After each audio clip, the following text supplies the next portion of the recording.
Kwa kia tueni CEO e ponga e takamata mo flau e leva tonga. Mea po e lea tautari ko sione moala mafi. Malo pa ko kore ke tapu ko e afia la mari mau doni tau ha nga e fin. Ko labe o ku flaho pa te programani e na luea e na luope. O ia ko Tuifio tau ke tau kau ha fafitai. Ke kei la ko fio lelei ai na fifio hawa tonga tamo po no ka o mata heli kuini mo fare o mo ofo. Ko tapu ki e se o fare area. Au mai kau me mi pa hoi me mi pa. Patapu ki he pale me leo leo tonga kau mai hoi minista e fonua. Ta mo ke motua ni ke whakahoko atu ai whatongia o e whiwhini. Patapu ki he whakawhalang e pōni. Lupe a rea motua. O koe tari mawahe ko e whiwhini whakawhangai atu e minista. Kau mai ko miti ma pot ngā awe. I ho whawhainga maari o ka taimi ka ke mea mai. Ke whakalangalangi e ngā oe pōni. Atu ere whakatapu ki a tupo o hame, kau māpā se mata moho weiki. Whakatapu ki he ekpale mia leo leo, a koe minista ke moro ngā e takma mata atonga, minista ke infrastructure, ke pehe ke moro ngā ke mori, servisi ki o la fusika. Atu ere whakatapu ki he whakafonga, wahe whanua niwa, Pe pehe foki ki he ofisa, o nau tolu, o nau tataki e ngā aue mamafa e whiwhini i he whakamaui o e Floorshow mo te au he poa. Whata mawahe ni ki he takarai whaiwhekau, pe pehe ki he kau whaiwhekau, kau whātawa he ki mo he ni he whiwhini, whata wat ki he ongo ātita. Wai whata mawahe ni nau tolu kutoa nau kau mai ki he polokalama e poa. Pehe ki ngai klupu, ngā hiako, Pea motolo e ka haapu nake o i Faiva lea o mō kau mai ki ona Vaotu'u e poloklama e pōni o e tau kau ngā kātoa ngai ai tau ono o fulu o e awhakahifo e tamatui tamo tu pōna. Pea e taimta tau peu tau tokanga ne kina a ngau e whakatamatai tongai. O e kua tai le reik motoa te whini. And I would like also to welcome our friends, relatives and visitors from overseas who are here with us. We hope that you do enjoy the program. Welcome to Tonga, welcome to the Heilala Week, and we trust that you will enjoy your time here in the kingdom. Ata tai le rei ke motolo mo mea mai e ngā ruea, me i tongani pa pehe ki murina, ata tai le rei motolo ki polokalama e pōni. O pehe ke tau mau ha proklama fia, pa merino foki, tu au whātu. Malo pito son e mola mafi, koi e whakatuleva i he taimini, ai kau whamau. Ko la tau te nau whamau i ai peau i koia o e pōni. Ladies and gentlemen, I'd like to introduce the panel of judges for this evening. Ai e koe kau whamau, patpasi mai Andi Vasemata, Tauni Sila. Ko kau whamau koe ni, ko kau professional katoa i e Faiva Tonga. Ko Honorable Tupou ahome e Paula.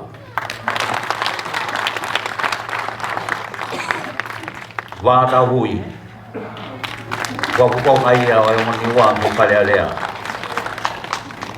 Pe foki kia Gary Lawaki. Ko e candidate ko la tahai a ke pili pale alea. Pe a Moimoi a ke a pop teila tonga. Ko ia koe kau whamawena, ka koe ngō ārita, ko ke somi siare, me mo ngau e tang mamata, e moki kia peni lakalaka, mei he moi. Ko e sea koe ne kau whamau, ko e whauwhonga parearea o niwa, ko Vaotu'u. Ko ia teu mai, ai ulaki ko ia i he whiauhi, aia ko e whiauhi, aia ko e i he kalase tolu te tau ulaki kamata, pea mo e whiauhi aia ko ia ai Mako. Tau ulaki ko e Mako, pea hoko ki he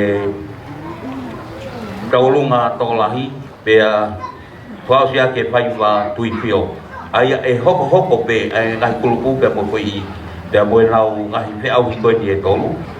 Aia ko e whika ulaki i he kamata koi te au koi Mako kataki mai pulupu koi koi ancient Tonga group ai koi group weni beite i o me no ko anga koi vai popua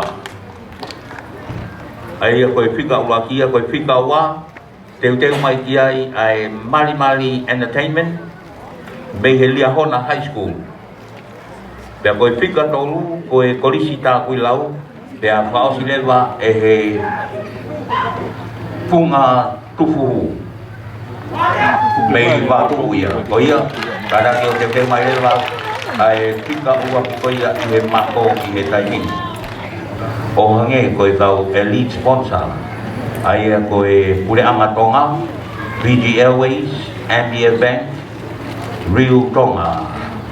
Now we are thanking the sponsor for the Heilala Festival 2019, Tonga Masani, the elite sponsorship, Government of Tonga, PG Airways, Ambia Bank and Rio Tonga. The platinum sponsorship, Ambia Bank, Rio Tonga, Digicel, Bank of South Pacific and Tonga Power Limited. The co-sponsorship, Thank You Waste Authority, Office Equipment, People's Republic of China Embassy in Tonga. And the silver sponsorship, Sunshine Rental Cars, National Reserve Bank of Tonga, Nishi Trading, Fexco Tonga Limited, the Tonga Communications Corporation, Universal Clinic, Esco Motors, and 88.1 FM. They are all focused on Malo in the Prestige Design, they book a Tofoa Renzi, they are Moe JH Electrical Contractor and Services. Oia o mo maube kataki ai fika wa kia i tau peawi. O kataki mai ke te.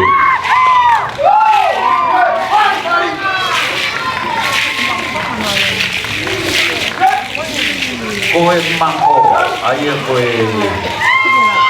kalasia ke tau peawi ai. Ancient Tonga Group. Mei mea vai popua.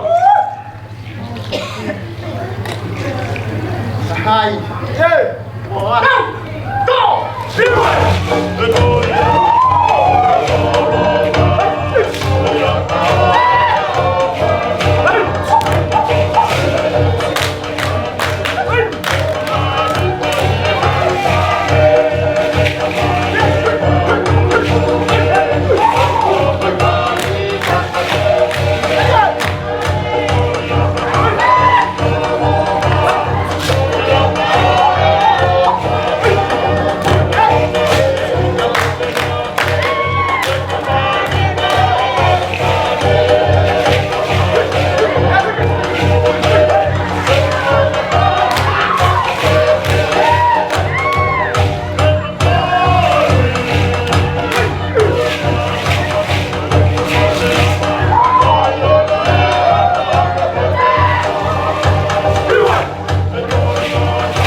Paula vito ko te whamao ki he kupu koi me he hipo anga wai kopua. Me he enke mai whamao ako ia ofa tui mo e koko mai te tau Tonga Masani te mo e tau koi ia o Heilala. Ladies and gentlemen, the group are competing now. First category is the Mako, and I'm sure the English for the Mako is Mako. Oh yeah, Liahona High School. Liahona High School.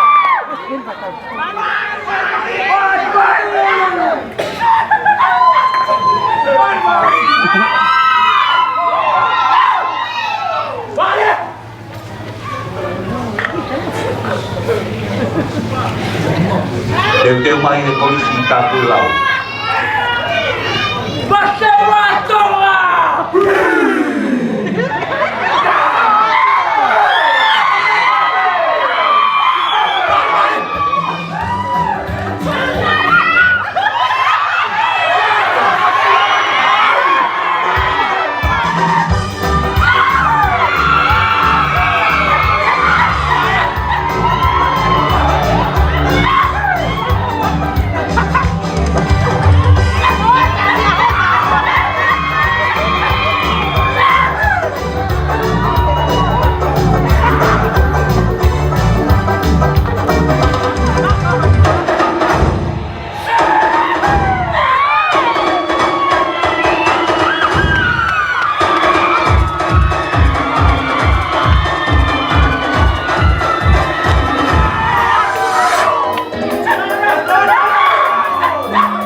Saya mau ipanau ko, Moimoi ko iya, ito Faiva ko iya, oi Tonga Masani Heilala, kamo Tonga Masani, Moimoi ko iya, ito Faiva.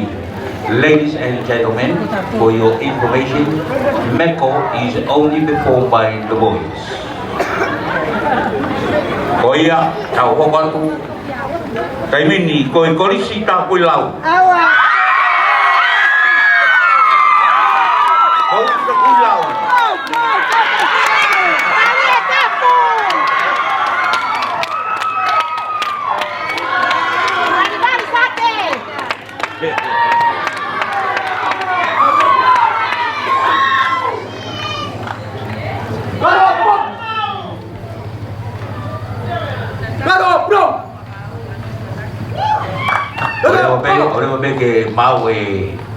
Oleh bagi mau kau mau kau pe tak pulau ya kau lagi tiêu mai ai cũng có sự quan gì về Mako phung Tofoa về Vaotu'u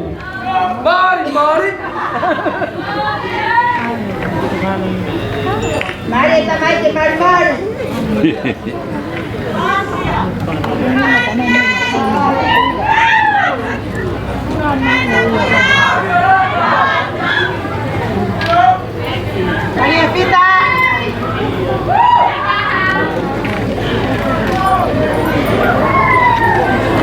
sai từ trên Puno.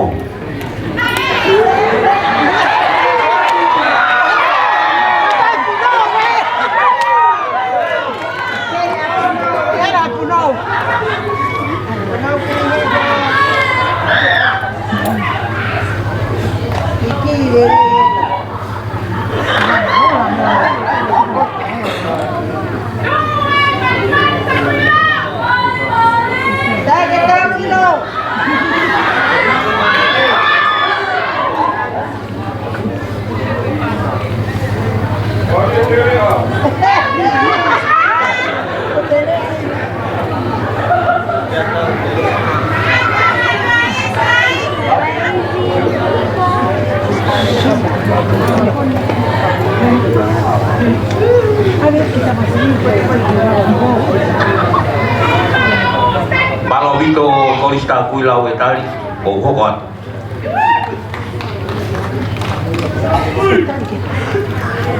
Today,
Kolisi ka wilau wilau pea mai ka pea au e pule ko ka pai ko e ki pana wa ko mai be ki lau ka ko na ila ka ko Tonga Masani o ia tende mai wa ai grupo pausi e pe au ni Mako mei Vaotu'u ko funga Tofoa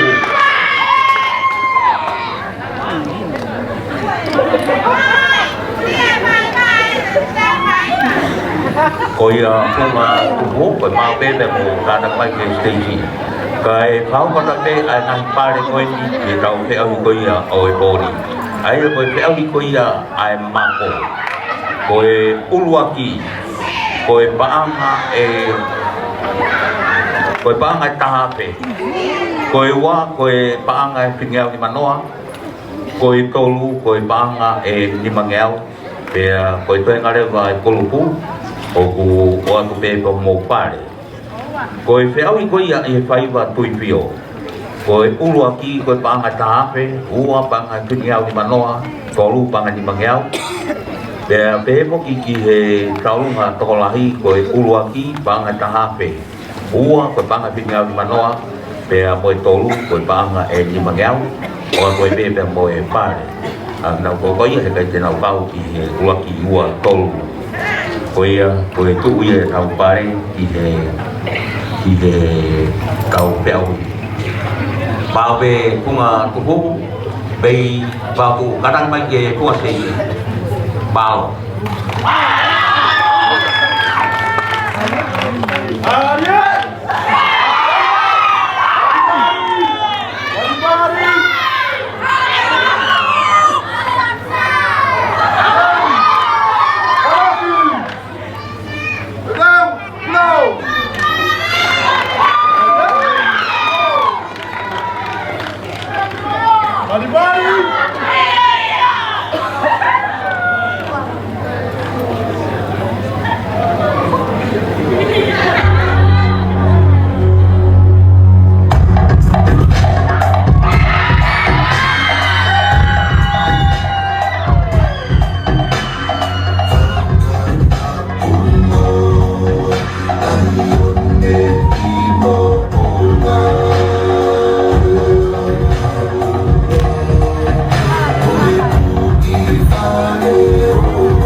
kau Mako koia be kunga kuku be Vaotu'u malo e mau e lau mari koia o e pe ahui ko e kau he kau he lau malo bahina sila